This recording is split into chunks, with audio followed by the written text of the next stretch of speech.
বহুতে কয় যে আমি ক্ৰেডিট কাৰ্ড লোৱাটো উচিত নহয় কাৰণ ক্ৰেডিট কাৰ্ডে আমাৰ খৰচ বঢ়ায় কিন্তু মই যদি কওঁ যে ক্ৰেডিট কাৰ্ডে আমাৰ খৰচ কমায় আৰু কিছু ক্ষেত্ৰত আমাৰ টকা বচাওতেও সহায় কৰে কিন্তু কেনেকৈ জানিম এইটো ভিডিঅ'ত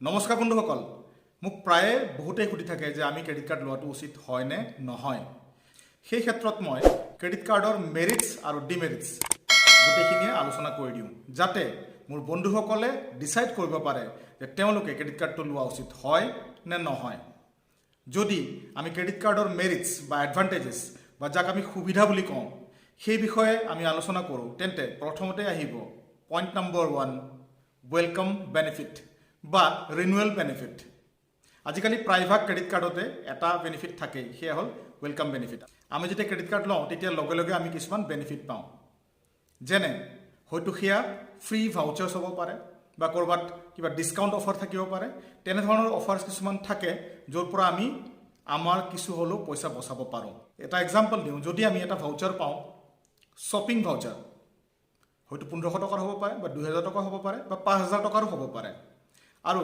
সেইটো যদি আমি কোনোবা সাইটত গৈ ইউটিলাইজ কৰোঁ হয়তো সেয়া এমেজন হ'ব পাৰে বা ফ্লিপকাৰ্ট হ'ব পাৰে বা অন্য কিবা শ্বপিং সাইট হ'ব পাৰে বা হয়তো অফলাইন পাৰ্চেজে আমি কিবা কৰোঁ সেই ক্ষেত্ৰত যদি আমি কিবা ডিছকাউণ্ট পাওঁ সেই কাৰ্ডটোৰ পৰা তেন্তে সেয়া হ'ব আমাৰ বাবে বেনিফিট কাৰণ সেইখিনি পইচা আমাৰ বাচি যাব এটা কথা মই লক্ষ্য কৰিছোঁ যে আমি যেতিয়া ক্ৰেডিট কাৰ্ড লওঁ সেই ক্ষেত্ৰত যি ফি লয় অৰ্থাৎ ইনিচিয়েল ফি যিটো লয় ক্ৰেডিট কাৰ্ডটো ইস্যু কৰোঁতে বা ইছুৱেঞ্চ ফি বুলিও ক'ব পাৰে সেইটো ফি প্ৰায়বোৰ বেংকে বা প্ৰায়বোৰ ফাইনেন্সিয়েল ইনষ্টিটিউশ্যনে আমাক ৰিভাৰ্ছ কৰি দিয়ে বা ঘূৰাই দিয়ে হয়তো কেছত নহ'ব পাৰে বা আমাৰ একাউণ্টত নহ'ব পাৰে কিন্তু সেইখিনি টকা আমি আমাৰ শ্বপিং কৰোঁতে বা কিবা পে'মেণ্ট কৰোঁতে ব্যৱহাৰ কৰিব পাৰোঁ গতিকে সেইটো হৈ যায় আমাৰ বাবে বেনিফিট তাৰোপৰি সেই কাৰ্ডটোৱে যদি আমি নেক্সট ইয়েৰলৈ ৰিনিউ কৰোঁ অৰ্থাৎ আমি নেক্সট ইয়েৰৰ ফি দিওঁ যদি কিবা এনুৱেল ফি থাকে সেই ফিও বহু ক্ষেত্ৰত ঘূৰাই দিয়ে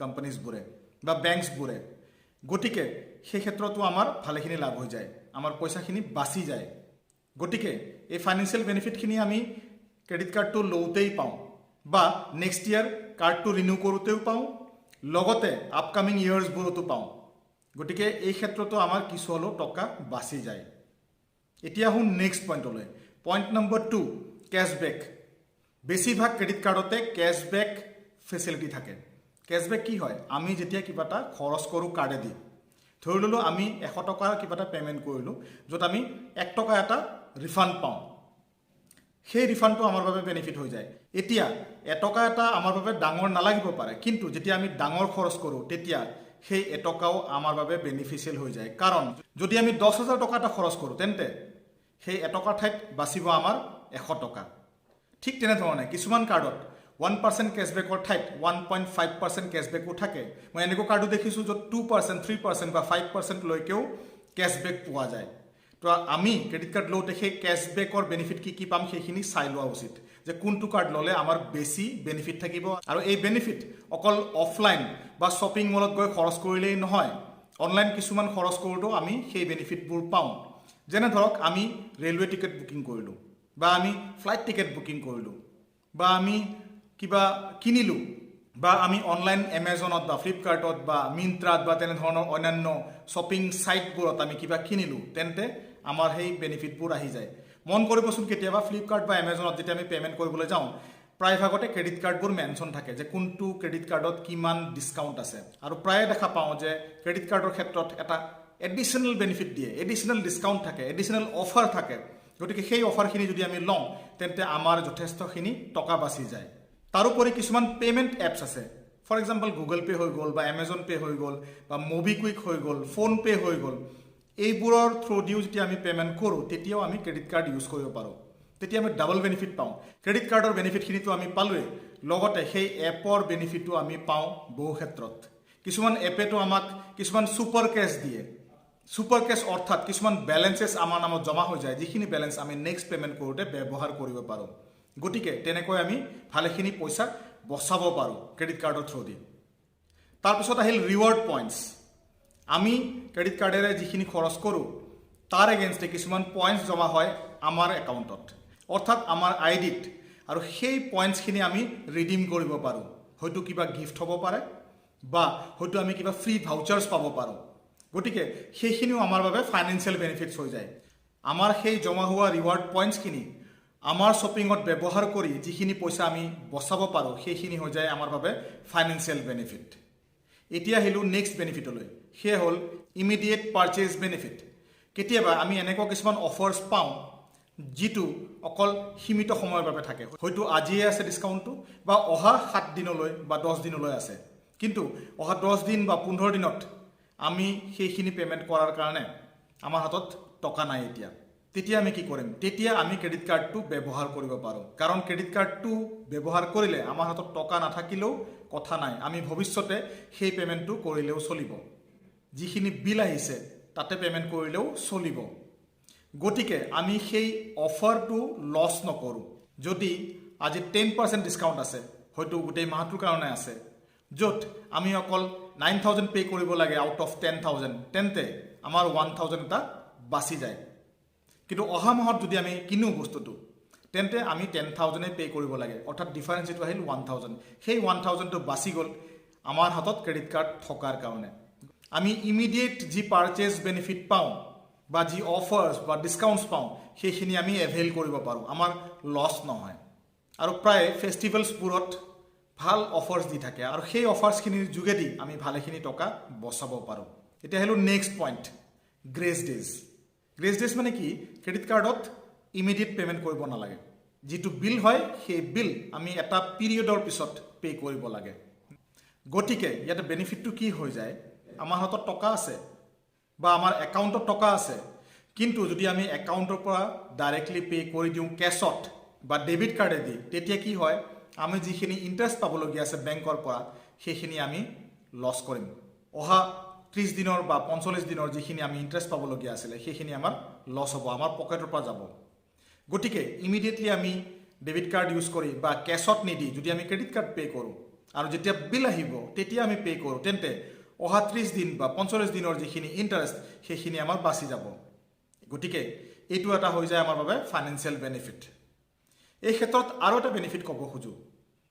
ধৰি ল'লোঁ আমাৰ হাতত টকা নাই, কিন্তু ইমিডিয়েট আমাক টকাৰ প্ৰয়োজন, ক'ৰবাত আমি পে'মেণ্ট কৰিব লাগে, হয়তো আমি হস্পিটেলত পে'মেণ্ট কৰিব লাগিব পাৰে বা হয়তো আমাক ইমিডিয়েট ফ্লাইট টিকেট কৰিবলগীয়া হ'ব পাৰে, কিন্তু আমাৰ হাতত বৰ্তমান টকা নাই, কিন্তু আমি জানো যে অহা মাহত আমাৰ হাতত টকা আহিব, তেন্তে আমি সেই কাৰ্ডটো ব্যৱহাৰ কৰি দিব পাৰোঁ। বেনিফিট কি হৈ যায়? যদি আমাৰ হাতত টকা নাথাকে, আমি যদি কিবা কাৰণত শ্বৰ্ট টাৰ্ম লোন এটা ল'বলৈ যাওঁ, তেন্তে আমি তাৰ বাবে ইণ্টাৰেষ্ট দিব লাগিব পাৰে। নৰ্মেলি কোনেও কাকো ফ্ৰীতে টকা নিদিয়ে। আমি লাগিলে 10 দিনৰ কাৰণেই লওঁ বা এমাহৰ বাবেই লওঁ বা 45 দিনৰ বাবেই লওঁ, আমি কিবা এটা হ'লেও ইণ্টাৰেষ্ট দিবলগীয়া হ'ব পাৰে। গতিকে সেই ইণ্টাৰেষ্টটো বাচি যায়, আৰু এই ক্ষেত্ৰত ক্ৰেডিট কাৰ্ডটোৱে আমাক এটা শ্বৰ্ট টাৰ্ম লোন হিচাপেও সহায় কৰিব পাৰে। কাৰণ আমাক যদি ইমিডিয়েট টকা লাগে, বহু ক্ষেত্ৰত এনেকুৱা হয় যে আমি উপায় নাপাই ইণ্টাৰেষ্ট ভৰি লোন লৈ লওঁ, শ্বৰ্ট টাৰ্ম লোন য'ত আমি ইণ্টাৰেষ্ট ভৰিবলগীয়া হৈ আছে। এই ক্ষেত্ৰত ক্ৰেডিট কাৰ্ডে আমাক হেল্প কৰি দিয়ে, আৰু আমাৰ সেই শ্বৰ্ট টাৰ্ম লোনৰ যিখিনি ইণ্টাৰেষ্ট আমি ভৰিবলগীয়া হ'ব সেইখিনি ক্ৰেডিট কাৰ্ডে বচাই দিয়ে। যথেষ্টখিনি সহায় হৈ যায় ক্ৰেডিট কাৰ্ড আমাৰ হাতত থকাৰ বাবে। এইবোৰ বেনিফিট বাদ দিওঁ আৰু এটা ডাঙৰ বেনিফিট আছে ক্ৰেডিট কাৰ্ডৰ। আমাৰ হাতত যদি ক্ৰেডিট কাৰ্ড থাকে আৰু আমি যদি ৰেগুলাৰ ব্যৱহাৰ কৰি আছোঁ, ৰেগুলাৰলি পে' কৰি আছোঁ, তেন্তে সেই কাৰ্ডৰ পৰা আমাৰ যি ক্ৰেডিট স্ক'ৰ থাকে, যাক আমি চিভিল স্ক'ৰ বুলিও কওঁ, অৰ্থাৎ আমি কি হিচাপে পে'মেণ্ট কৰি আছোঁ, যদি ক'ৰবাৰ পৰা আমি লোন লৈছোঁ, তেনেকুৱা কিবা যদি বৰ'ৱিংছ থাকে, আমি কিমান ৰেগুলাৰ হয় আমাৰ পে'মেণ্ট কৰাত, তাৰ এগেইনষ্টে কিছুমান ৰেটিং পোৱা যায়, যাক কোৱা যায় চিভিল স্ক'ৰ বা ক্ৰেডিট স্ক'ৰ। গতিকে আমি যদি ৰেগুলাৰলি পে' কৰি থাকোঁ আৰু আমাৰ হাতত ক্ৰেডিট কাৰ্ড থাকে, আমাৰ হাতত ক্ৰেডিট কাৰ্ড আছে, মানে বেংকে আমাক ট্ৰাষ্ট কৰে যে আমি টকা সময়ত ঘূৰাই দিওঁ, আৰু যদি ক্ৰেডিট কাৰ্ডৰ বিলখিনি আমি ৰেগুলাৰলি পে' কৰি আছোঁ, তেন্তে আমাৰ যি ক্ৰেডিট স্ক'ৰ সেইটো ইম্প্ৰুভ হ'ব। এই ক্ষেত্ৰত আমাৰ বেনিফিট কি হয়? যদি আমি ভৱিষ্যতলৈ কিবা এডিশ্যনেল লোন ল'বলৈ যাওঁ, তেতিয়া আমি কিছুমান ডিছকাউণ্টেড ৰেট পাব পাৰোঁ, ডিছকাউণ্টেড ইণ্টাৰেষ্ট ৰেট। যদি লোনটোৰ ইণ্টাৰেষ্ট 8% বা 8.1% হয়, তেন্তে সেই ইণ্টাৰেষ্ট 7.8, 7.75 লৈও নামি আহিব পাৰে যদি আমাৰ ক্ৰেডিট স্ক'ৰ ভাল হয়। আমি কিছুমান ক্ষেত্ৰত ডিমাণ্ডো কৰিব পাৰোঁ যে আমাক এইটো ইণ্টাৰেষ্ট ৰেটত লোন লাগে। তো এই বেনিফিট আমি কিছুমান পাই যাম। যদি আমি 0.1%টো এটা লোনত বচাব পাৰোঁ তেন্তে আমাৰ বাবে ডাঙৰ ছেভিং হৈ যায়। এটা 5 লাখৰ লোন যদিও আমি লওঁ তাতে আমাৰ 15 to 20,000 হয়তো কেতিয়াবা বেছিও বাচি যাব পাৰে যদি আমাৰ ক্ৰেডিট স্ক'ৰ ভাল হয়। আমাৰ ক্ৰেডিট স্ক'ৰ তেতিয়াই ভাল হয় যদি আমি ক্ৰেডিট কাৰ্ডৰ পে'মেণ্ট ৰেগুলাৰলি কৰি থাকোঁ। এতিয়া সৰু সৰু কিছুমান এডিশ্যনেল বেনিফিট ক্ৰেডিট কাৰ্ডৰ। কিছুমান ক্ৰেডিট কাৰ্ডত এনেকুৱা কিছুমান বেনিফিট থাকে যিটো আমি ভাবিবই নোৱাৰোঁ। এটা এক্সাম্পল দিওঁ, বুক মাই শ্ব'। বুক মাই শ্ব'ত যদি আমি চিনেমাৰ বাবে টিকেট বুক কৰোঁ, লগতে আমাৰ যদি প্লান থাকে যে চিনেমাখন চাই থাকোঁতে আমি বেলেগ কিবা কিবিও খাম, সেইখিনি যদি আমি কাৰ্ডেদি বুক কৰোঁ তেন্তে টোটেল বিলৰ 25% বা 30% লৈও আমি ডিছকাউণ্ট পাব পাৰোঁ। গতিকে ভাবক আমাৰ কিমান বাচিব পাৰে যদি আমি ফেমিলি লৈ চিনেমা চাবলৈ যাওঁ। আৰু কিছুমান এনেকুৱা ক্ৰেডিট কাৰ্ড আছে যিবোৰ আমি ফুড অৰ্ডাৰ কৰোঁতেও ব্যৱহাৰ কৰোঁ, তেন্তে 40%, 50% লৈ ডিছকাউণ্ট পাওঁ। মই ৰিচেণ্টলি ইউজ কৰিছোঁ যে অলমষ্ট 40-45% ডিছকাউণ্ট পাইছোঁ টোটেল বিলৰ। তো বহুত ভাল বেনিফিট পাইছোঁ সেই পে'মেণ্টটোত। ইয়াৰ উপৰি ক্ৰেডিট কাৰ্ড আৰু এটা কামত ব্যৱহাৰ কৰিব পাৰি। যদি আমি ফ্ৰিকুৱেণ্ট ফ্লায়াৰ হওঁ, আমি টিকেটছ যদি বুক কৰোঁ ক্ৰেডিট কাৰ্ডেদি, হয়তো কেতিয়াবা ফ্লাইটৰ ফ্ৰী টিকেটছ পাই যাব পাৰোঁ। তেনেকুৱা বেনিফিটবোৰে আমাক ফাইনেন্সিয়েলি বহুত লাভ দিয়ে। এটা টিকেট ফ্ৰী পোৱা মানে আমাৰ প্ৰায় 4,000 to 5,000 বাচি যাব পাৰে। তাৰোপৰি আমাৰ ক্ৰেডিট কাৰ্ডবোৰ আমি এয়াৰপৰ্টত ফ্ৰী লাউঞ্জ পাওঁতেও ব্যৱহাৰ কৰিব পাৰোঁ।